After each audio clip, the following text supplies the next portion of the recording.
जय हिंद साथियों, स्वागत है आप सभी का संपूर्ण जी के जी चैनल पर।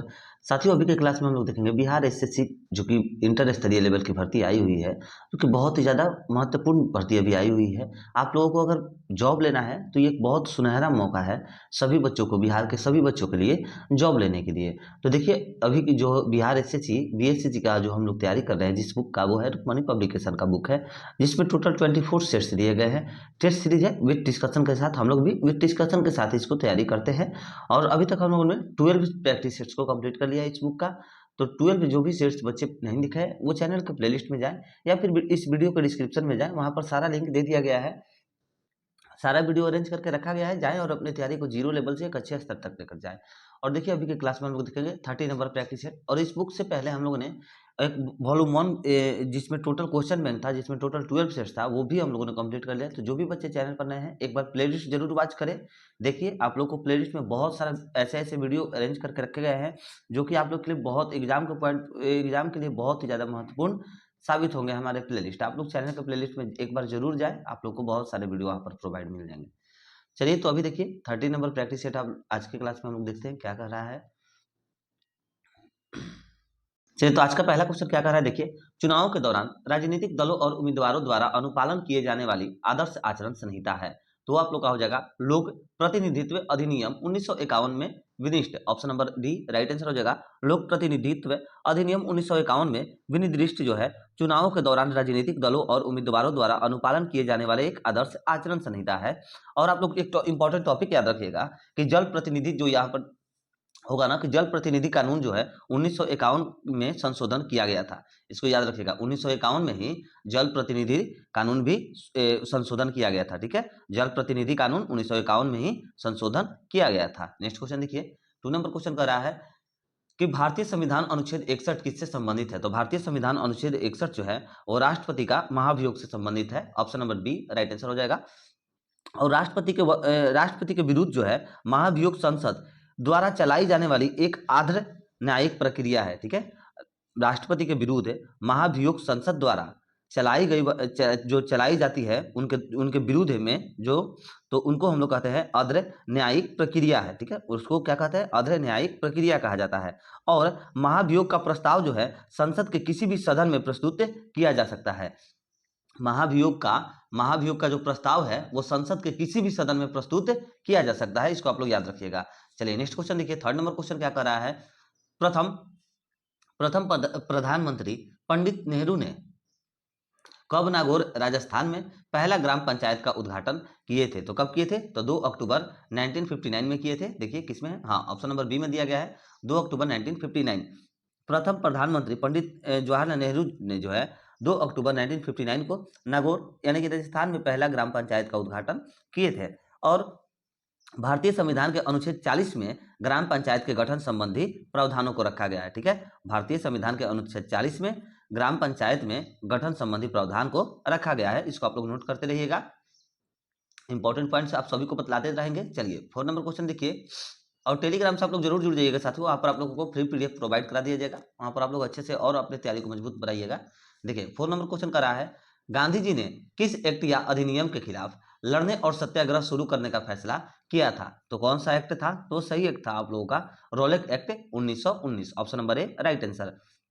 देखिए, गांधी जी ने रॉलेट एक्ट 1919 एक्ट या फिर अधिनियम के खिलाफ लड़ने और सत्याग्रह शुरू करने का फैसला किए थे। और देखिए कि लॉर्ड चेम्सफोर्ड जो था, लॉर्ड चेम्सफोर्ड के कार्यालय में 1919 में रोलेट एक्ट को पारित किया गया था। ठीक है, ये पूछता है क्वेश्चन कभी कभी कि लॉर्ड चेम्सफोर्ड के कार्यालय में 1919 में रोलेट एक्ट पारित हुआ था, इसको याद रखिएगा। और लॉर्ड चेम्सफोर्ड का कार्यकाल अगर पूछते कितना था, तो उसका कार्यकाल आप लोग नोट कर लीजिए, 1916 से 1921 तक था। ठीक है, 1916 से 1931 तक था लॉर्ड चेम्सफोर्ड का कार्यकाल। और रॉयल एक्ट जब पारित हुआ था वो वर्ष अगर पूछ दे तो वो वर्ष 1919 था। ठीक है, वो वर्ष 1919 था।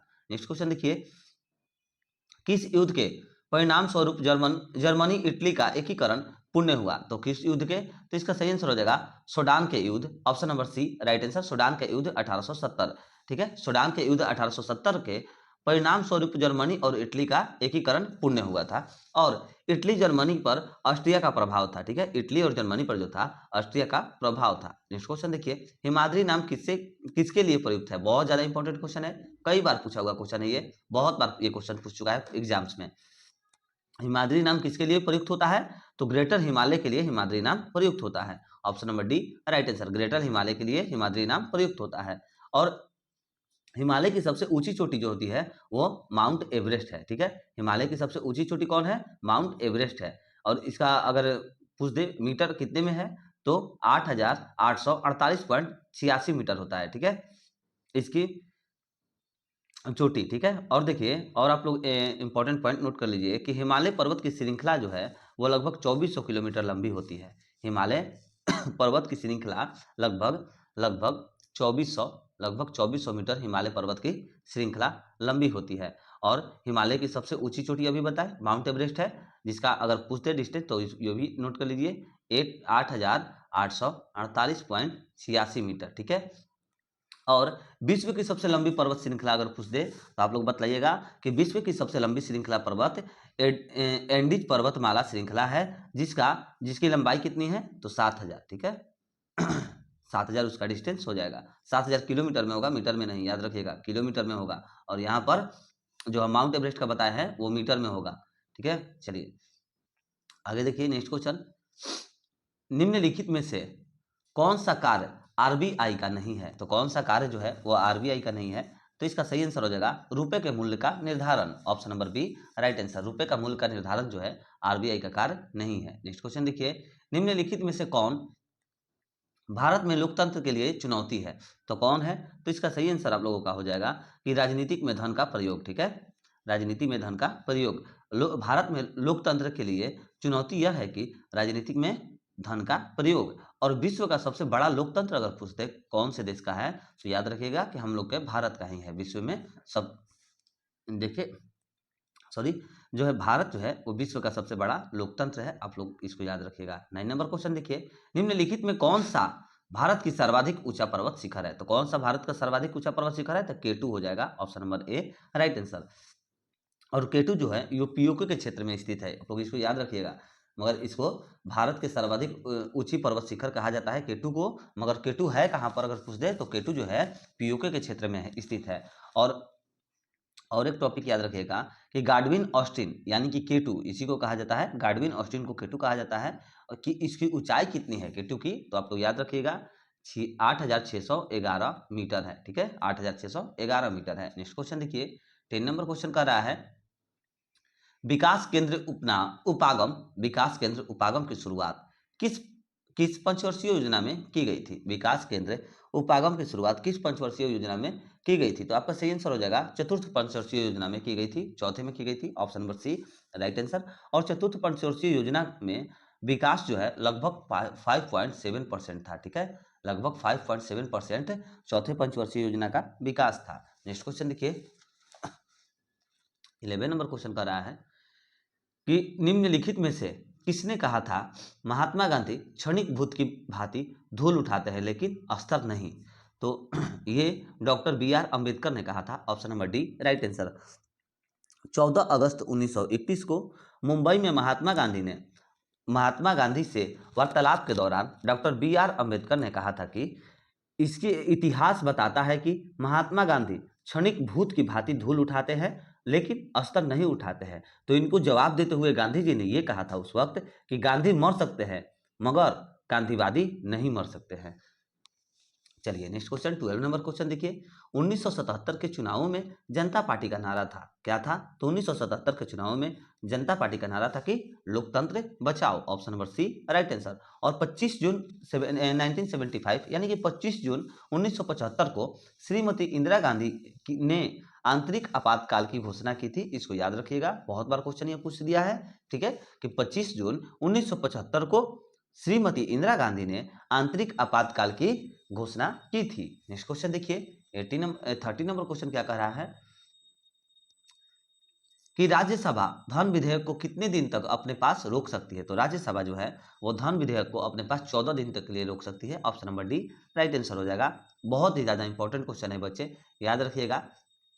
बहुत ज्यादा इंपॉर्टेंट क्वेश्चन है, क्योंकि ये क्वेश्चन कई बार पूछा गया है। ठीक है, राज्यसभा धन विधेयक को कितने दिन तक अपने पास रोक सकती है? तो 14 दिनों तक रोक सकती है। नेक्स्ट क्वेश्चन, भारतीय वास्तुकला में सुर्खी का प्रारंभ हुआ? देखिए, भारतीय वास्तुकला में सुर्खी का प्रारंभ हुआ, तो इसका सही आंसर हो जाएगा कुषाण काल में हुआ था। ठीक है, कुषाणों द्वारा बोल सकते हैं, इसमें ऑप्शन में कुषाणों द्वारा है, तो यही सही मारिएगा, option number A right answer हो जाएगा।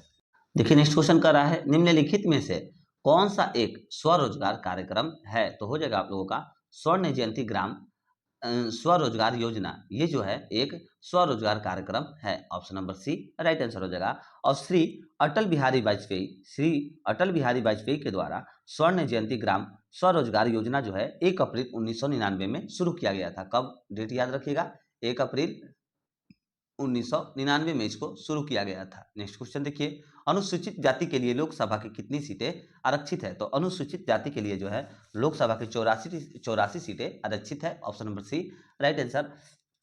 देखिए जाति के लिए पूछ रहा था तो 84 हो गया, अगर जनजाति के लिए पूछ दे तो 47 हो जाता है। जनजाति के लिए कितना होता है? तो 47 हो जाता है।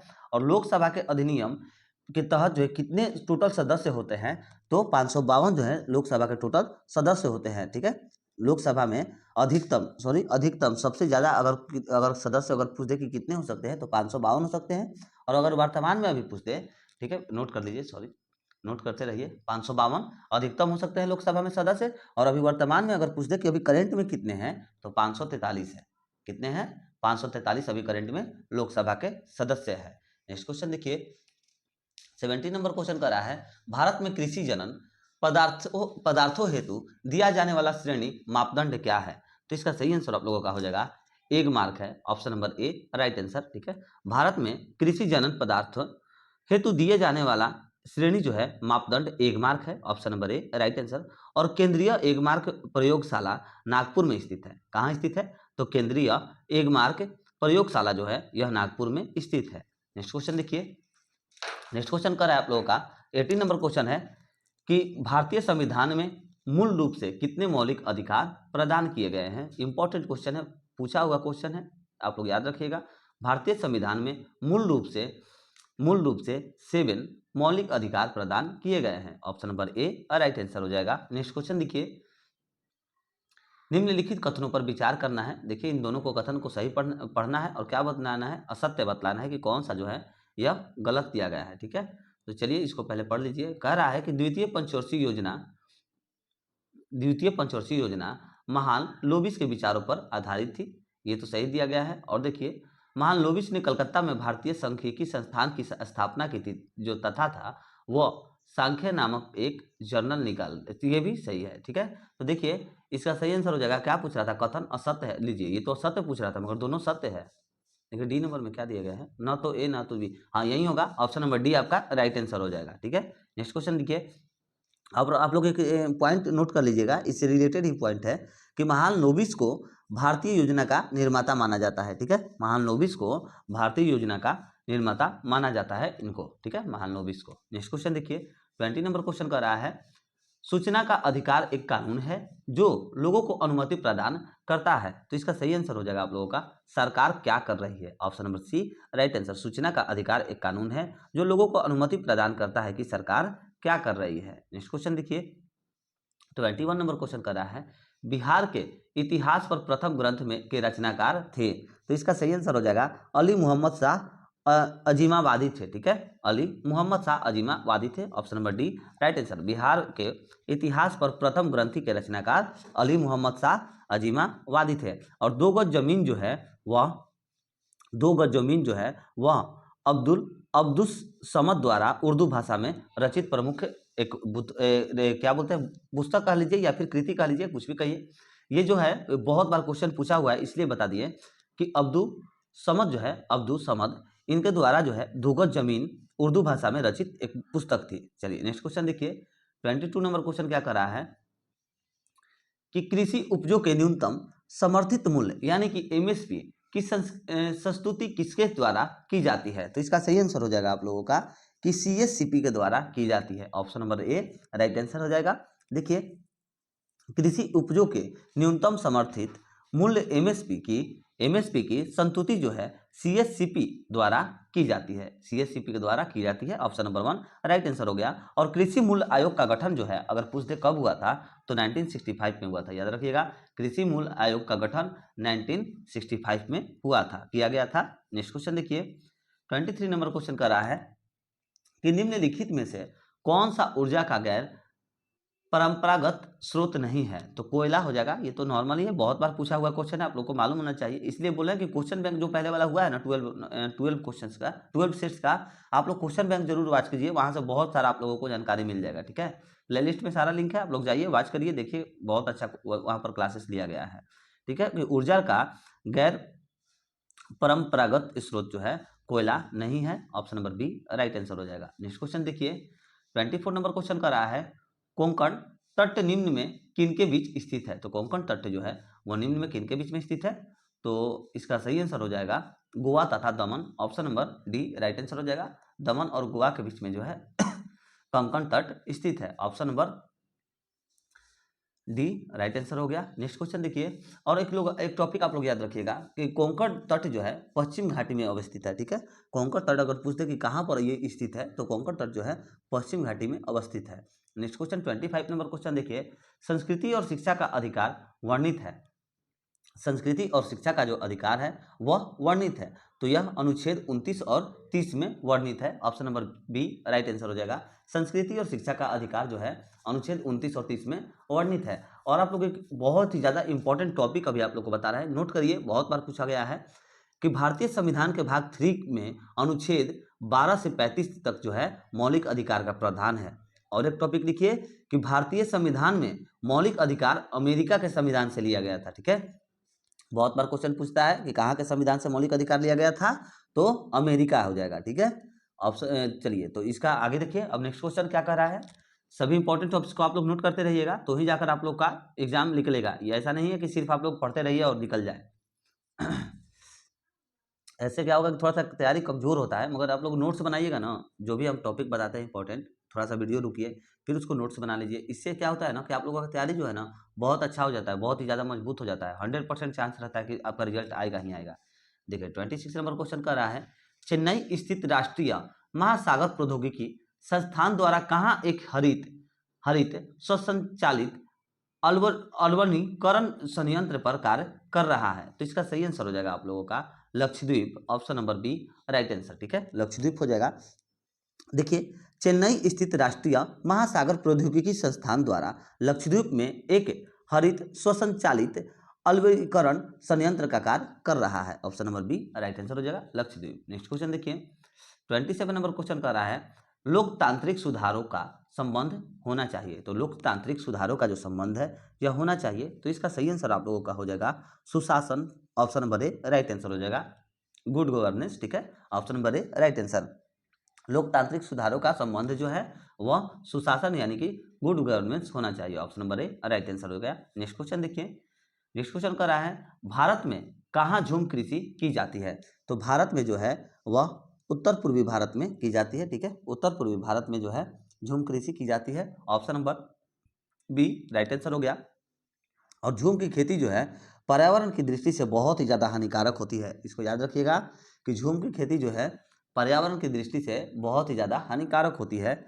और झूम खेती जो है मुख्यतः पहाड़ियों के क्षेत्र में आदिवासी करते हैं। ठीक है, झूम खेती जो है ये ज़्यादातर पहाड़ी क्षेत्र में आदिवासी करते हैं। नेक्स्ट क्वेश्चन देखिए, निम्नलिखित में से कौन सा हिंदुस्तान फर्टिलाइजर्स कॉरपोरेशन लिमिटेड के अधीन नहीं है, तो इसका सही आंसर हो जाएगा, इसका राइट आंसर आप लोगों का हो जाना चाहिए कि कामरूप हो जाएगा। ठीक है, option number C right answer हो जाएगा कामरूप। देखिए कामरूप जो है हिंदुस्तान फर्टिलाइजर्स कॉरपोरेशन लिमिटेड के अधीन नहीं है, और कामरूप असम का प्राचीन नाम है, इसको भी याद रखिएगा, कामरूप जो है वह असम का प्राचीन नाम है, यानी कि पहले का नाम है।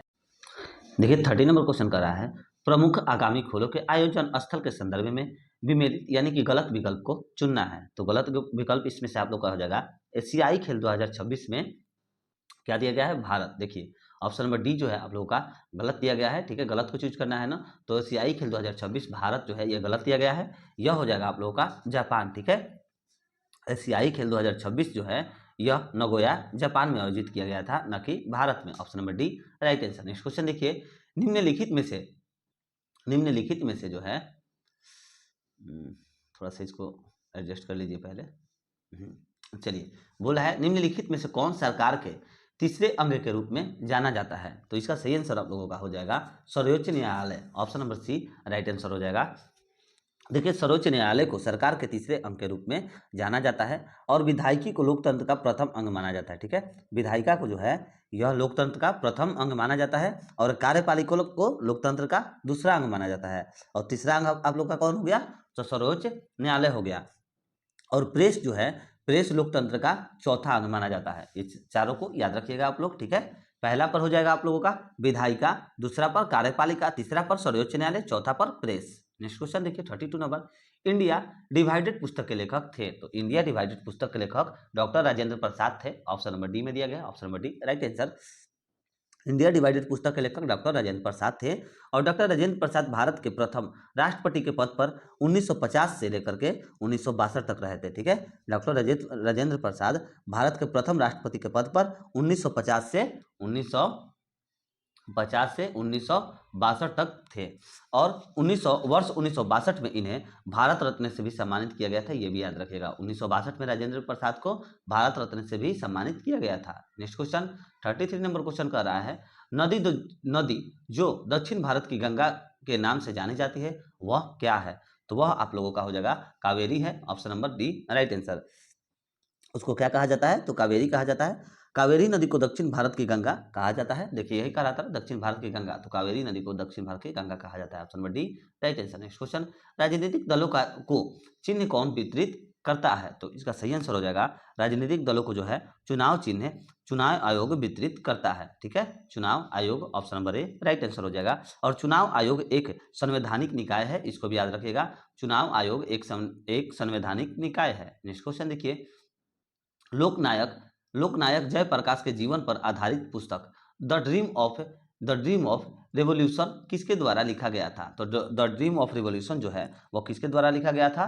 तो वो बिमल प्रसाद और सुजाता प्रसाद के द्वारा लिखा गया था, option number A right answer हो जाएगा। नेक्स्ट क्वेश्चन देखिए 36 नंबर क्वेश्चन कह रहा है कि पुराणों का अध्ययन करने वाला प्रथम मुसलमान था? तो पुराणों का अध्ययन करने वाला प्रथम मुसलमान कौन था? तो इसका सही आंसर आप लोगों का हो जाएगा Al Biruni, option number C right answer हो जाएगा। पुराणों का अध्ययन करने वाला प्रथम मुसलमान अल बरूनी था, option number C right answer. और भारत के बारे में अल बरूनी ने एक पुस्तक लिखा था, उसका नाम था किताब उल हिंद था। ठीक है, किताब उल हिंद नाम का एक पुस्तक लिखा था अल बरूनी ने, जो कि भारत के बारे में उस पर वर्णित किया गया था। नेक्स्ट क्वेश्चन 37 नंबर, 1905 में यानी कि 1905 में बनारस में हुए अखिल भारतीय कांग्रेस के अधिवेशन की अध्यक्षता किसके द्वारा की गई थी? तो वो गोपाल कृष्ण गोखले के द्वारा किया गया था, option number C right answer. Gopal Krishna Gokhale के द्वारा 1905 में बनारस कांग्रेस अधिवेशन की अध्यक्षता की गई थी और बनारस कांग्रेस अधिवेशन में स्वदेशी का प्रस्ताव रखा गया था। ठीक है, बनारस कांग्रेस अधिवेशन में स्वदेशी का प्रस्ताव रखा गया था और 1905 में गोखले ने भारतीय सेवा समाज की स्थापना की थी। कब? 1905 में ही गोपाल कृष्ण गोखले ने जो है इन्होंने भारतीय सेवा समाज की स्थापना की थी। नेक्स्ट क्वेश्चन देखिए 38 नंबर क्वेश्चन कर रहा है, राष्ट्रीय आदर्श वाक्य सत्यमेव जयते किस ग्रंथ से लिया गया है? तो सत्यमेव जयते जो है यह मुंडकोपनिषद से लिया गया है, option number D right answer हो जाएगा। और देखिए, उपनिषद का अर्थ यह होता है, इसमें जो उपनिषद जैसे दिएगा ना मुंडकोपनिषद, तो ऐसे ही उपनिषद एक होता है, तो उपनिषद का जो अर्थ होता है ना वो होता है निष्ठापूर्वक पास बैठना। और ये टॉपिक जो है ये उपनिषद का ये पिछले नहीं कल परसों के क्लास में हम कराए हुए हैं। ठीक है, लगभग 1-2 दिन पहले के क्लास में ये क्वेश्चन था, सीधे एकदम क्वेश्चन ही दे दिया गया था कि उपनिषद का अर्थ क्या होता है। तो उपनिषद का अर्थ होता है निष्ठापूर्वक पास बैठना। ठीक है, यानी कि गुरु के पास शिष्य, एक तरह से ये कहा जा सकता है। चलिए नेक्स्ट क्वेश्चन देखिए 39 नंबर क्वेश्चन, महात्मा गांधी ने दांडी यात्रा प्रारंभ की?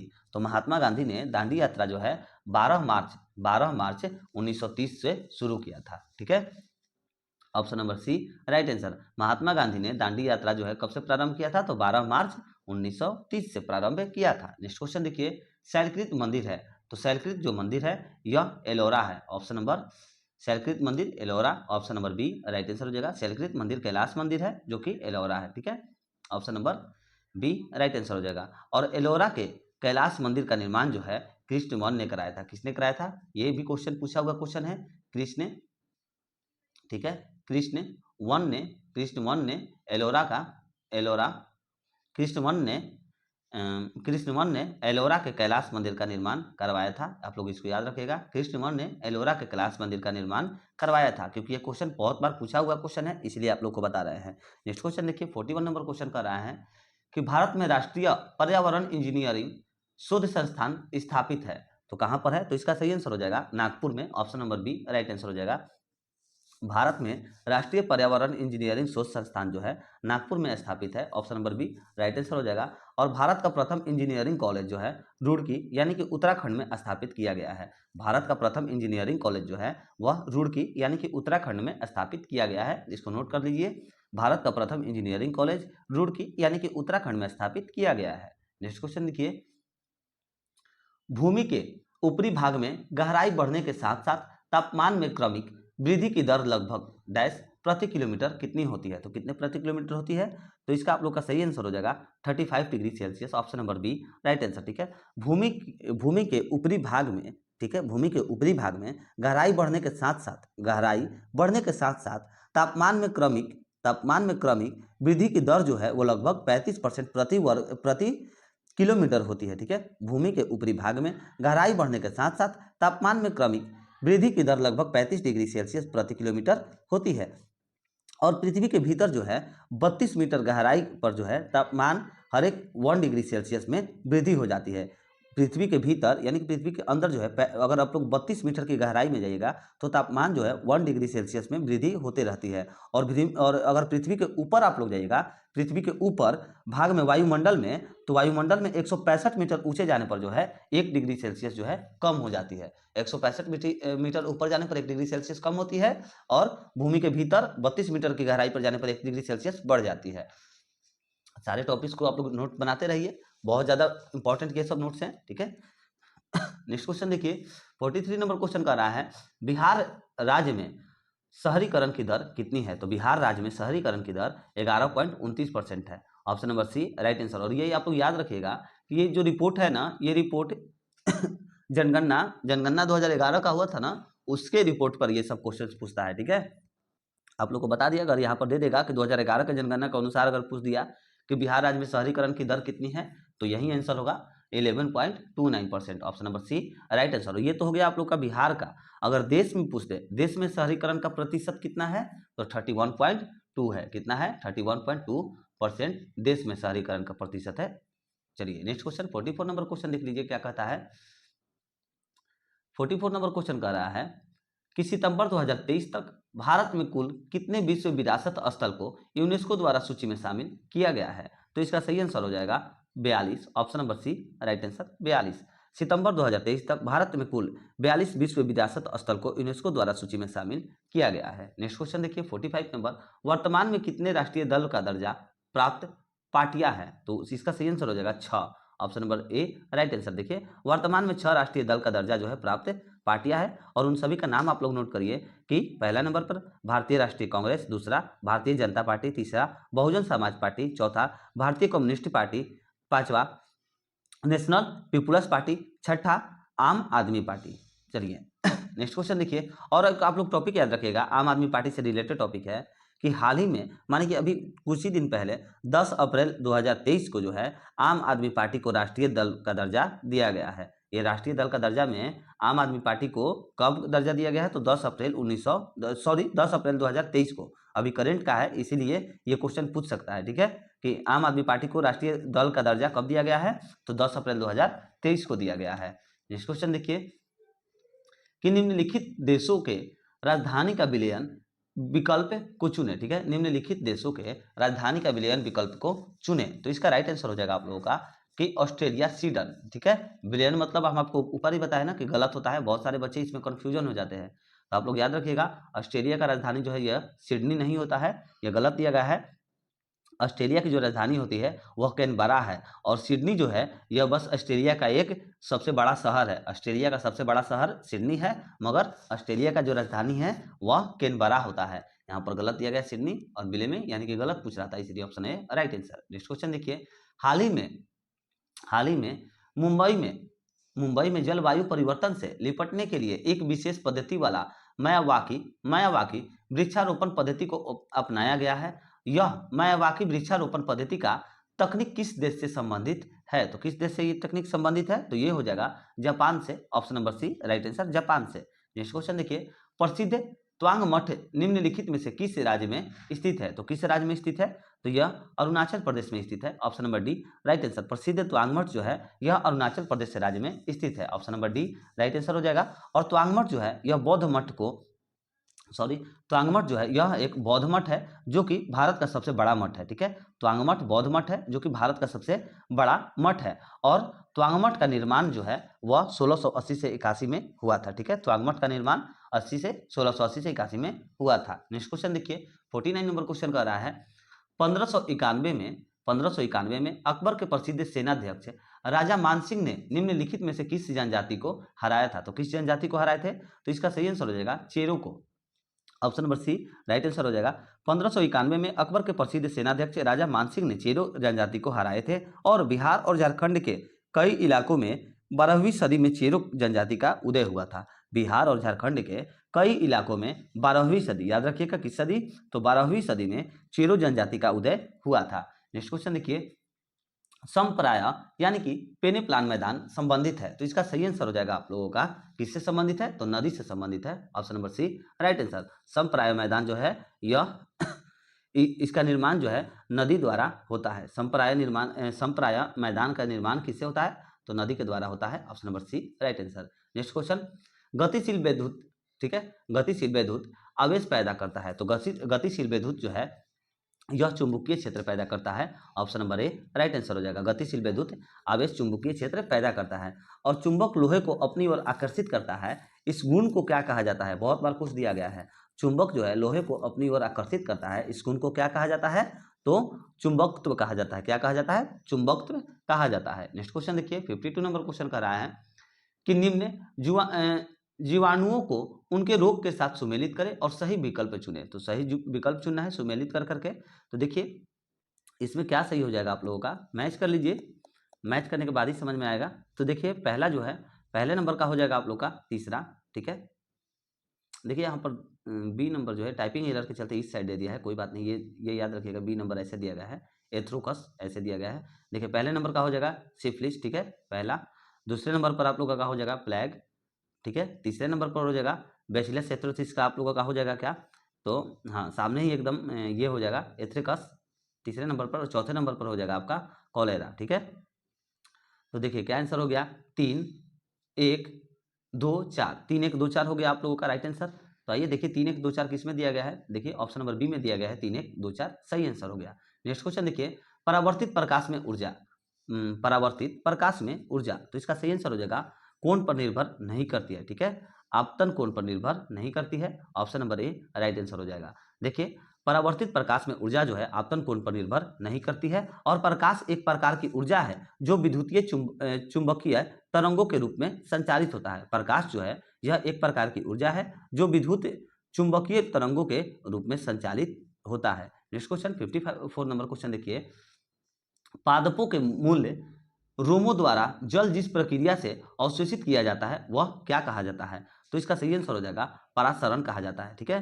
पादपों में मूल रेमो द्वारा जल परासरण विधि से अवशोषित किया जाता है, ठीक है, option number D right answer.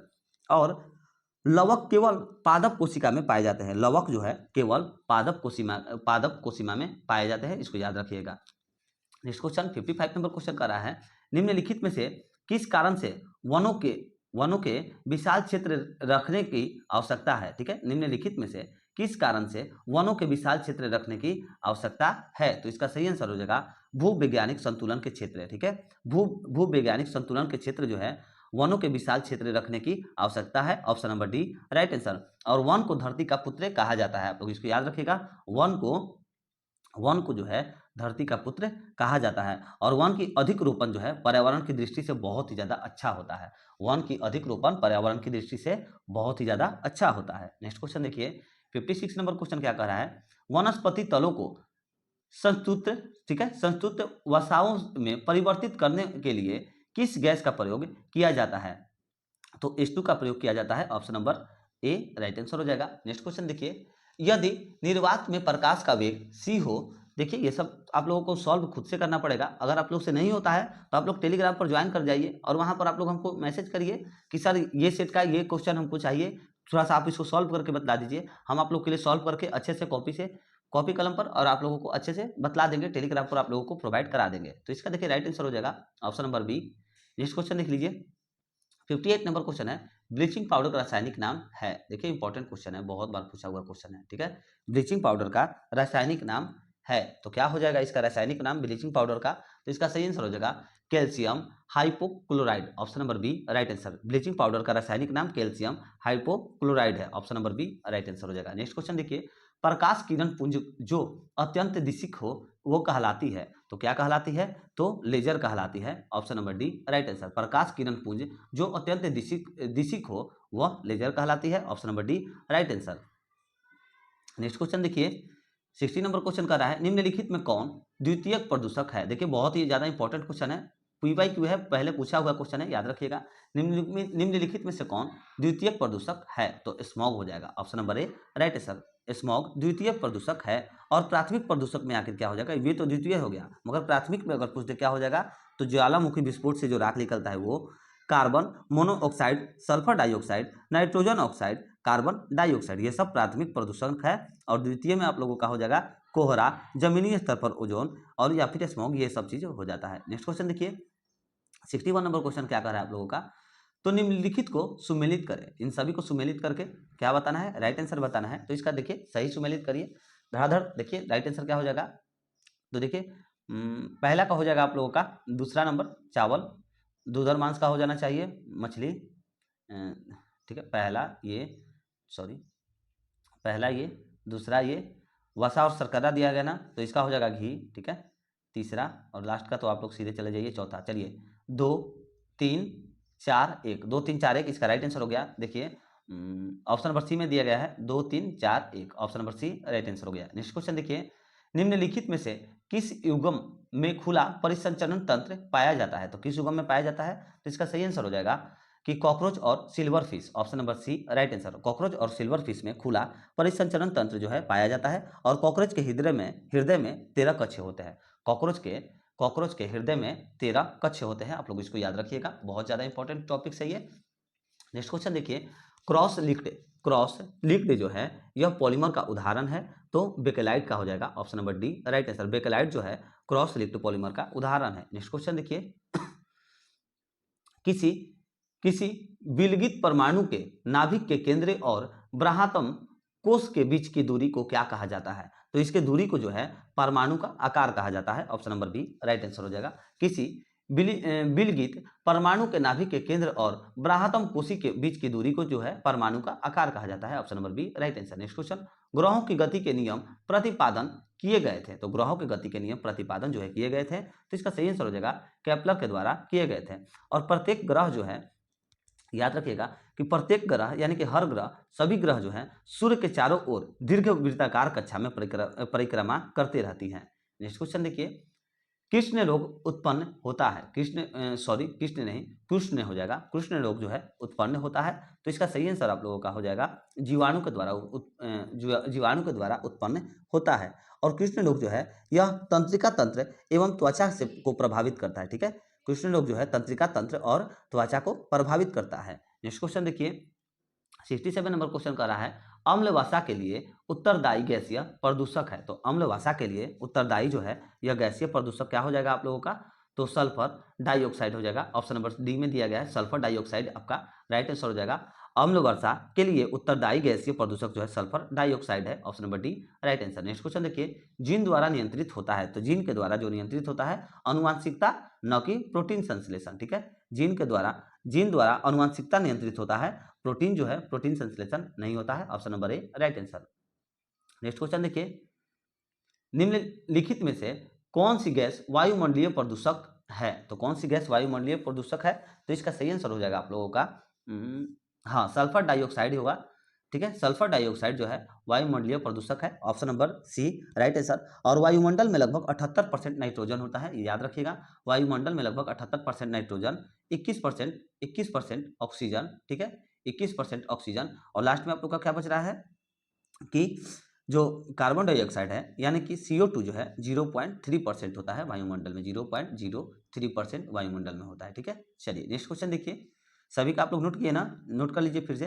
Nitrogen जो होता है वो 78%, ऑक्सीजन 21%, ठीक है, और कार्बन डाइऑक्साइड जो होता है आप लोगों का 0.03% हो जाएगा, जो कि ये सभी जो है वायुमंडल में लगभग इतना पाया जाता है। और सल्फर डाइऑक्साइड जो है वह गैस वायुमंडल प्रदूषक है। ठीक है, सल्फर डाइऑक्साइड गैस वायुमंडलीय प्रदूषक है। ऑप्शन नंबर सी इसका सही आंसर हो गया। नेक्स्ट क्वेश्चन देखिए, हड्डियों में जमा मुख्य खनिज तत्व जो है यानी कि मेजर मिनरल एलिमेंट होता है, तो क्या होता है? तो देखिए इसका आप लोगों का सही आंसर हो जाएगा, सभी को पता होना चाहिए, कैल्शियम होता है। Option number D right answer हो जाएगा। देखिए हड्डियों में जमा मुख्य खनिज तत्व जो है वह कैल्शियम है। ऑप्शन नंबर आप लोगों का डी राइट आंसर हो जाएगा, कैल्शियम है। नेक्स्ट क्वेश्चन देखिए, निम्नलिखित में से किस नियम के अनुसार विद्युत धारा द्वारा उत्पन्न ऊष्मा चालक के प्रतिरोध धारा के वेग और इसके प्रवाहित होने के समय के समानुपाती होती है? तो इसका सही आंसर हो जाएगा आप लोगों का कि जूल का नियम। Option number A right answer. देखिए जूल नियम के अनुसार विद्युत धारा द्वारा उत्पन्न ऊष्मा चालक के प्रतिरोध धारा के वर्ग और इसके प्रवाहित होने के समय के समुपादित, ठीक है, समानुपाती होता है। और एक जूल जो है लगभग 0.24 कैलोरी के बराबर होता है। एक जूल जो है वो लगभग 0.24 कैलोरी के बराबर होता है। नेक्स्ट क्वेश्चन देखिए, नेक्स्ट क्वेश्चन कर रहा है 72 नंबर क्वेश्चन, एगार प्राप्त किया जाता है, तो एगार जो है यह प्राप्त किया जाता है, तो इसका सही आंसर हो जाएगा शैवाल से। Option number A right answer, एगार जो है शैवाल से प्राप्त किया जाता है। नेक्स्ट क्वेश्चन देखिए 73 नंबर क्वेश्चन कर रहा है, 4 सेकंड में चली गई दूरी। देखिए इसको सॉल्व करना है, तो सॉल्व आप लोग इसको करिएगा नहीं समझ में आएगा आइएगा PDF पर आप लोगों को बना करके सॉल्व अच्छे से करके आप लोगों को आंसर बतला देंगे, मगर इसका राइट आंसर आप लोग नोट कर लीजिएगा, 16 मीटर होगा। ठीक है, नेक्स्ट क्वेश्चन देखिए 74 नंबर क्वेश्चन कर रहा है। देखिए इसको भी सॉल्व करना है। एक उत्तल लेंस से 20 सेंटीमीटर है की दूरी है, रखे बीम पर प्रतिबिंब कहाँ बनेगा यदि लेंस की क्षमता +2 डाईऑप्टर है? तो इसका सही आंसर आप लोगों का हो जाएगा -33.3 सेंटीमीटर। 75 नंबर क्वेश्चन आप लोगों का कर रहा है कि माइटोकॉन्ड्रिया का मुख्य कार्य जो है कोशिका सेल में, तो इसका सही आंसर हो जाएगा माइटोकॉन्ड्रिया का मुख्य कार्य कोशिका सेल में रेस्पिरेशन करता है। ठीक है, रेस्पिरेशन करता है। Option number D right answer हो गया। और माइटोकॉन्ड्रिया की जो खोज है अल्टमैन ने 1886 में किया था, इसको याद रखिएगा। किसने? तो अल्टमैन ने 1886 में माइटोकॉन्ड्रिया का खोज किया था। और माइटोकॉन्ड्रिया को कोशिकाओं का शक्ति केंद्र कहा जाता है। कॉन्ड्रिया को कोशिकाओं का शक्ति केंद्र कहा जाता है। तो साथियों चलिए यही था हम लोगों का आज का प्रैक्टिस सेट नंबर 13, जो कि एग्जाम के पॉइंट ऑफ व्यू से बहुत ही ज़्यादा ऐसे टेस्ट सीरीज बहुत ही ज़्यादा महत्वपूर्ण साबित होने वाले हैं। तो आप लोग क्लास को एक भी क्लास को मिस मत करिएगा, डेली आप लोग क्लास से जुड़े रहिए, चैनल को सब्सक्राइब कर दीजिएगा अगर आप चैनल पर नए हैं तो। और वीडियो अच्छा लगता है तो प्लीज़ वीडियो को शेयर करिए दोस्तों मित्रों के पास, और थोड़ा सा भी हमें भी सपोर्ट करिए साथियों। तो चलिए मिलते हैं नेक्स्ट वीडियो में। जय हिंद जय भारत।